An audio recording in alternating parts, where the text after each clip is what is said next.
यह कहानी मेक्सिको के एक लड़के की है जिसका और उसके भाई बहनों का सामना एक मरी हुई औरत से हो जाता है, जिसको लोगों ने केवल इसलिए मार दिया था क्योंकि उस पर चुड़ैल होने का आरोप लगा था। यह कहानी मेक्सिको के एक खूबसूरत शहर में घटित हुई थी। उस समय मेरी उम्र लगभग 10 साल थी। मेरे परिवार ने मैक्सिको में मेरी मां के होम टाउन में छुट्टियां मनाने की योजना बनाई। हम मिसौरी में रहते हैं और हमने उस जगह तक ड्राइव करने का फैसला किया, इसलिए हमारे पास लगभग 2 दिन की यात्रा करने का समय था। मतलब उस जगह तक पहुंचने के लिए हमें 2 दिन तक ड्राइव करना था। जब तक हम टेक्सास और मैक्सिको की सीमा तक नहीं पहुंचे, तब तक सब कुछ ठीक था। हमने देखा कि मां सो रही है और ऐसा लग रहा था जैसे वह बुरा सपना देख रही हो। वह चिल्लाने लगी, नहीं नहीं, मुझे मत छुओ, मेरे परिवार को अकेला छोड़ दो। फिर वह जाग गई। हमने उनसे पूछा कि क्या हुआ। उन्होंने कहा कि उन्होंने सपना देखा। उन्होंने देखा कि जैसे ही हम सीमा पार कर रहे थे, मैक्सिको की सभी मरी आत्माएं कार को घेरने लगीं और उन आत्माओं ने मेरी मां और हम सभी लोगों को अपने हाथों में जकड्ढा लिया और कार को घेर लिया। मां ने कहा कि वे सिक्धो आत्माएं थीं और वे हमें अंदर आने से रोकने की कोशिश कर रही थीं। अजीब बात यह थी कि वह बॉर्डर पर होने के बारे में सपना देख रही थी, पर वास्तव में हम बॉर्डर पर ही थे। उन्हें यह कैसे पता, वो तो सो रही थी। लगभग 8 घंटे बाद हम उनके होम टाउन एरियो डे रेयोन, मिचोआकन, मेक्सिको में पहुंच गए थे।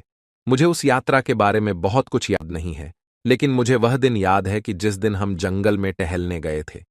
वह एक सामान्य दिन था और मैंने और मेरे भाई और बहनों ने फैसला लिया कि हमें कुछ नहीं करना है। दोपहर का खाना बनाने के लिए सभी बड़े लोग इधर हैं। हमने दोपहर का खाना खाया और जंगल की सैर पर जाने का फैसला किया। हम जानते थे कि यह एक बुरा विचार है।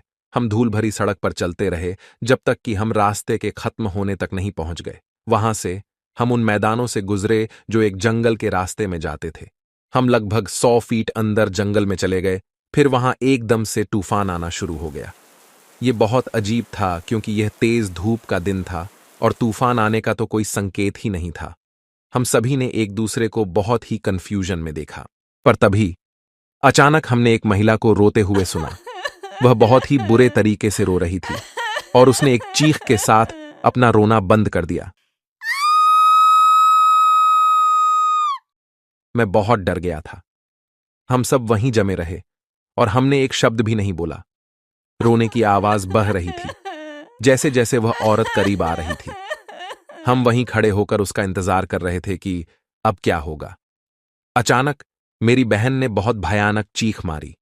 हम सभी लोगों ने उसकी ओर देखा और वो पेड़ों की ओर देख रही थी। हम सभी ने भी उधर देखा कि वो क्या देख रही थी। मैं उस चीख को कभी नहीं भूल पाऊंगा और उस दिन पेड़ों में मैंने जो देखा उसे भी कभी नहीं भूल पाऊंगा। वहां पर एक महिला को एक पेड़ पर लगभग 40 फीट ऊपर क्रूसिफाइड किया गया था। उसने हमारी ओर देखा और हमने उसकी ओर देखा। उसने एक फीके कलर की काली फटी हुई पोशाक पहन रखी थी। उसके बाल काले और उलझे हुए लग रहे थे। उसके चेहरे और पैरों पर जख्म के निशान थे। वह एक लाश की तरह लग रही थी। कुछ सेकंड्स चिल्लाने और रोने के बाद हमने जंगल से बाहर निकलना शुरू किया। जब हमने पीछे मुड़कर देखा और वह औरत वहां नहीं थी, लेकिन हम भागते रहे। जैसे ही हम मैदानों तक पहुंचे, हमने देखा कि अब ज्यादा बारिश नहीं हो रही थी। हमने दौड़ना बंद कर दिया। हमें समझ नहीं आया कि अब बारिश क्यों नहीं हो रही है और ऐसा लग रहा है कि जैसे कभी बारिश हुई ही नहीं थी। हम वापस टाउन में चले गए और बड़ों लोगों के साथ शामिल हुए। उन्होंने हमारे चेहरों पर दहशत को देखा और हमसे कहा कि कहां से आ रहे हो, इसके बारे में पूछा। हमने उन्हें हमारी कहानी बताई और हमें आश्चर्य हुआ कि उन्होंने हमारा विश्वास भी कर लिया। हम कहानी सुनाते हुए रोए और फिर बड़ों का स्पष्टीकरण सुनने के लिए बैठ गए।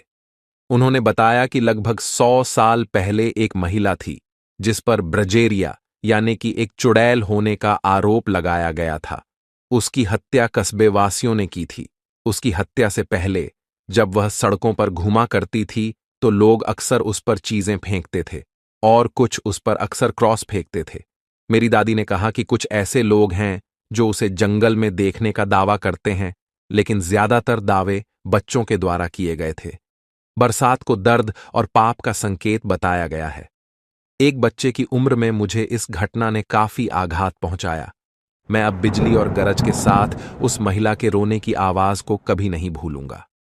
मैं स्कूल के अन्य बच्चों से इस बारे में बात नहीं कर सकता था, क्योंकि कोई भी मुझ पर विश्वास नहीं करता।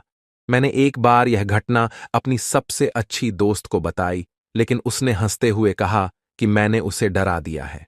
उसके बाद उसने मुझसे फिर कभी बात नहीं की। आगे से फिर मैंने कभी भी स्कूल में बच्चों को अपनी कोई कहानी नहीं बताई।